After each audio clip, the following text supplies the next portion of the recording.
We talked about this just a little bit. A triangle midsegment is a segment connecting the midpoints of two sides of the triangle. So the midsegment in this example over here would be segment DE. Easy enough. That's all it is. If a segment joins the midpoints of two sides of a triangle, then the segment is parallel to the third side. So DE, if we want to draw our little parallel marks, would be parallel to AC. And it's going to be half as long. So it will always be half as long as that third side.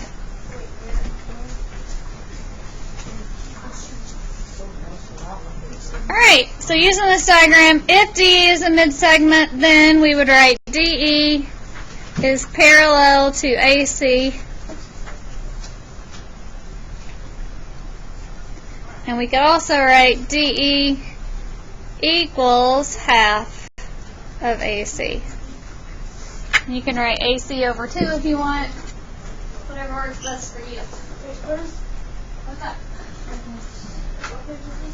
Keep turning until you find it. You're almost there. Almost there. Page 17. Okay. So identify all the pairs of parallel segments. So we can create 3 midsegments in every triangle. So for example, in this one, XW would be parallel to RS.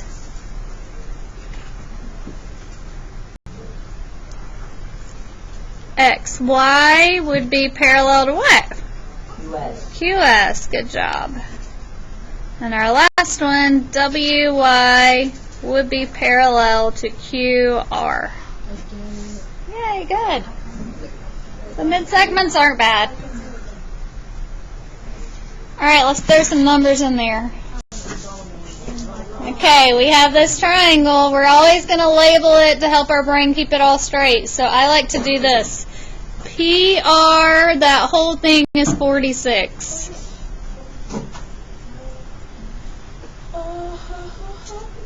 Yeah, a little soundtrack for my video. PQ is 40. And then LN is 17. So that shorter one in there. Alright, so not bad. We have some numbers. So LM would be half of this base. So LM would be 23. Making sense? Cool, cool. MN. How much would MN be? 20. That's right. Good job. Alright, how can I find this big side over here? QR. Double 17, right? Which is 34. And now they're asking just about this tiny little side here. If this whole side is 34, and I know that's a midpoint, then this is 17. Good. Good. Alright, number 3 is all for you. See if you can get number 3 right.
All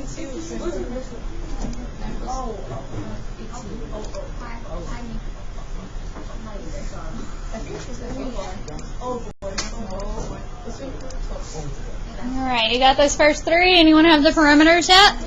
All right, Ellie, what'd you get for CDE? 56 is right. Good job. And then Thorin, what'd you get for the other? Good job. All right, questions about these? All right, hopefully today feels safe and okay. All right, let's do 2 more things together and we're all done. All right, I'm going to write something down. I want you to analyze if I've set this up properly, okay? X squared equals 5x minus 2 over 2. Yep. Is that a way I can solve it? Yeah. So if I set it up like that, what would be the smartest thing for me to do now to solve this? Right, multiply both sides by 2. Let's go ahead and get rid of that fraction. So 2x squared now equals 5x minus 2. Right? Oh, the factoring is coming for us. Yeah, I was right. Hey guys, I really want to show you factor by grouping today because I know a lot of you guys do slide and divide and that's okay. But as we get into Algebra 2 next year, factor by grouping is really important because sometimes we're not just going to have a trinomial. Sometimes we're going to have 6 terms. And slide and divide's not going to work anymore. Okay? So let me show you this, and I want to try to make it easy for you. Let's move everything to one side. 2x squared minus 5x plus 2 equals 0. All I did is moved everything over, okay? All right. We're going to do the same thing that you would do with slide and divide. 2 and 2 means I have 4. So I'm going to make this little x over here in this margin.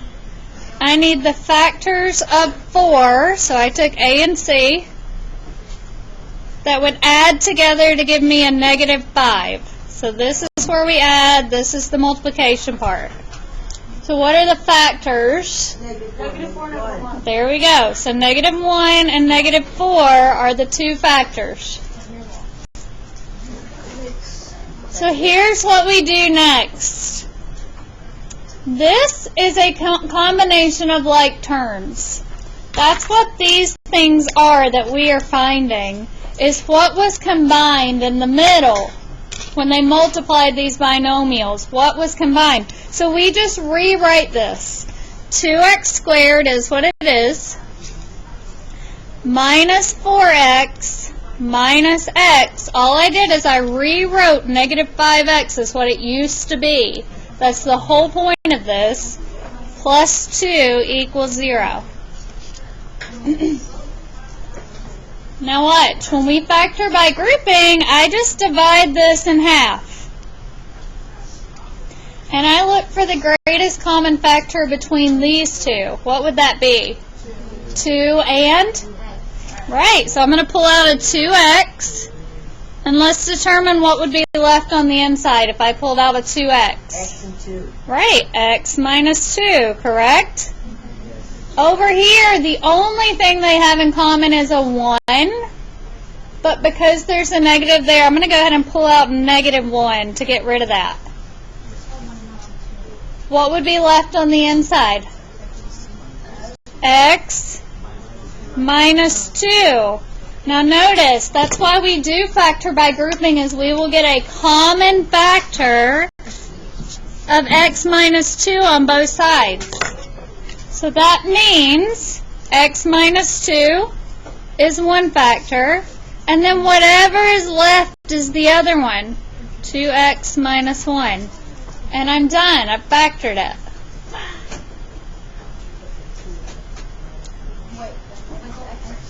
So now we're solving for x, right? So x equals positive 2 and 1/2.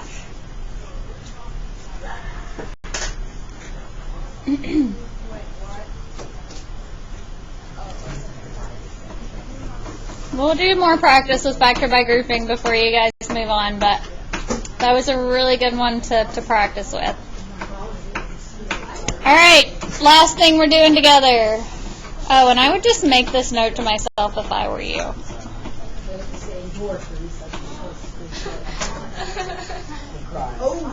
You will have to factor a mid-segment triangle on your test, so make sure that you study that, okay? Wait, can I use like the other method for it? If you can slide and divide on it, you can. Yeah. I love All right, guys. Let's do this, and let's work much smarter than harder, okay? So, let's label everything that we need. 2, 5 is A. This will help me keep it all straight. B is 8, 15. And C is 0, 11.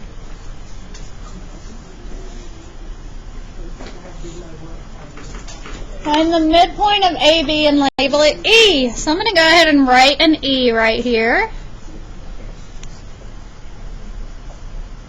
But we're going to calculate that midpoint. This is where we're going to work smart. X plus X divided by 2. 8 plus 2 divided by 2. 5. 15 plus 5 divided by 2. There's our midpoint. All right, check off number 1. Number 2, label this F, and we're going to do the same thing. So, 1 and 8. Good job.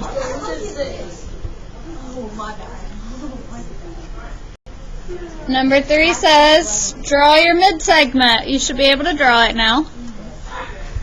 We've done it. Now we have to prove it. If this is truly a mid-segment, it will be parallel. How do we determine if two lines are parallel? What do they have to have? Same slope. So I need the slope of BC and I need the slope of EF. They must match. We're going to do this smarter, not harder as well. The change in y over the change in x. That's all we have to do to determine slope. So I'm going to do this one first. 15 to 11, that's down 4. 8 to 0 is down. So this is negative 4 over negative 8, which reduces to, oh, I wrote it in the wrong place, 1/2.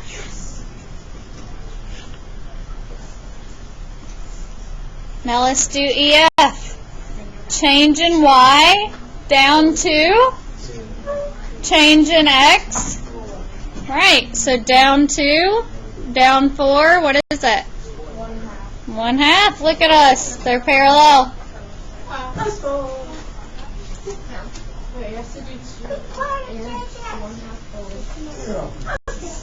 Alright, last thing we have to prove. EF has to be half of BC. So I need to figure out how long is EF. So distance formula, we've been doing that mentally as well. It helps us keep it straight. So the square root of, and it's right over there if you ever forget, the change in x squared. So EF, how much did x change? 5 to 1. 4 squared is 16 plus the change in y? Nope. 2. Oh, yep, 4. There we go. So this is the square root of 20. Someone reduce that radical for me. Yep, that's right. 4 times 5 to root 5. Good job. All right, let's do the same thing for BC. Let's do smarter, not harder. Change in x is 8 squared, 64, plus change in y is 4 squared, 16. So this is square root of 80, which is 16 times 5. Reduce that for me. 4 root 5. Now please tell me, is 4 root 5 twice as big as 2 root 5? Yes. Yay, we proved it. Good job. All right. Star, this is your homework. This page. Listen, that day that you had the Choose Your Own Adventure Day, one of the options was to do these pages for homework or do them in class that day, right? I'm not checking today. You are turning this packet in tomorrow. So I just gave you your last homework in this. We're going to do the 2 proofs together. You do not have to do the proofs. We will do the proofs and you will turn this in tomorrow. Okay? All right, next.